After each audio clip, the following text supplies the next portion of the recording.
వంకాయ టమాటా పచ్చడి తయారు చేసుకోవడానికి ముందుగా ఒక 2 స్పూన్లు నువ్వులు కొద్దిగా 1 నిమిషం వేయించుకోవాలి. అయిపోయిన తర్వాత మనము ఇది 2 స్పూన్లు వేరుశనగ పలుకులు వేయించుకోవాలి. ఇవి 2 కొద్దిగా బ్రౌన్ రంగు వచ్చే వరకు వేయించుకోవాలి. ఇదే వంకాయ పచ్చడికి రుచి వస్తుంది. ఈ 2 ఈ వేరుశనగ పలుకులు వేగాయని తెలియాలంటే ఈ 2 ఇలా బద్దలైనట్టు ఉంటే ఇది మీకు వేగినట్టు తెలుస్తుంది. ఇవి శనగ పలుకులు నువ్వులు ఒక 5 నిమిషాలు వేగిపోయాయి. శనగ పలుకులు నువ్వులు వేపినవి మిక్సీ జార్లో వేసి ఉంచుకోవాలి. వంకాయ టమాటా పచ్చడికి ముందుగా 2 స్పూన్లు ఆయిల్ వేసుకోవాలి. నూనె వేడెక్కిన తర్వాత ఒక పెద్ద ఉల్లిపాయ ముక్కలు వేసుకోవాలి. ఉల్లిపాయలు వేగిపోయాక కరివేపాకు, వెల్లుల్లి రెమ్మలు, 3 పచ్చిమిరపకాయలు. ఇది కారంగా ఉంటేనే ఇది ఒక 2 నిమిషాలు వేగిన తర్వాత వంకాయలు, ఉల్లిపాయలు, పచ్చిమిరపకాయలు వేగిన తర్వాత 4 పెద్ద వంకాయలు తీసుకొని ఇవి వేపించుకోవాలి.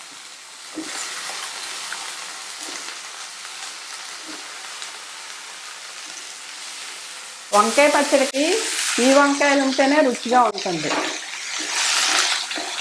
గ్రీన్ వంకాయలు అంత బాగోదు.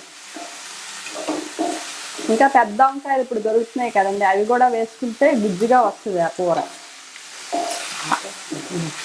వంకాయలు వేగిపోయాయని తెలియాలంటే ఇక నూనె కొద్దిగా బయటికి వచ్చేస్తుంది. అప్పుడు మనకి వంకాయలు బాగా మగ్గిపోయినట్టు తెలుస్తుంది. ఇప్పుడు వంకాయలు మగ్గిపోయిన తర్వాత 2 టమాటాలు ఇందులో వేసుకోవాలి.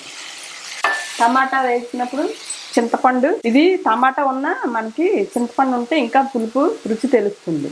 పచ్చడికి తగినంత ఉప్పు ఎవరికి తగినంత వాళ్ళు వేసుకోవచ్చు. కొద్దిగా పసుపు, కొద్దిగా బాగా కలపాలి.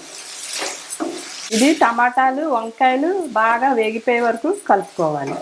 ఇది ఒక 5-6 నిమిషాల్లో టమాటాలు మగ్గిపోతాయి. ఈ వంకాయలు టమాటాలు ఒక 5 నిమిషాల్లో మగ్గిపోయి ఇప్పుడు దీన్ని 1 నిమిషం చల్లారిపోయాక మిక్సీ జార్లో వేసి బరకగా రుబ్బుకోవాలి. మరి స్మూత్ పేస్ట్ చేయకూడదు, చేస్తే దీనికి రుచి తెలియదు. ఇది ఒక 5 నిమిషాలు చల్లారిపోయింది. నువ్వులు వేరుశనగ పలుకులు మిక్సీ జార్లో వేసుకున్న దాంట్లో ఈ మిశ్రమం వేసుకొని మిక్సీ కొట్టుకోవాలి.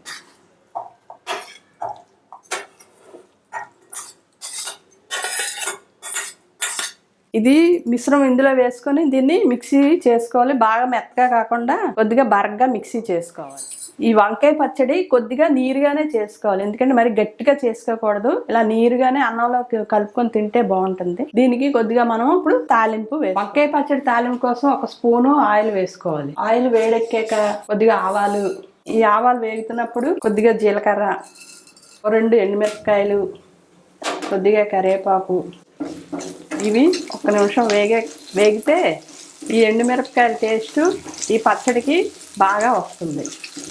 వేగుతున్నప్పుడు 1 స్పూను శనగపప్పు, 1 స్పూను మినపప్పు వేసుకొని కొద్దిగా బ్రౌన్ రంగు వచ్చే వరకు వేయించుకుంటే అప్పుడు తాలింపు వేసుకోగానే పచ్చడికి బాగా రుచి వస్తుంది. ఈ వేగిపోయిన తాలింపు ఇందులో వేసుకోవాలి.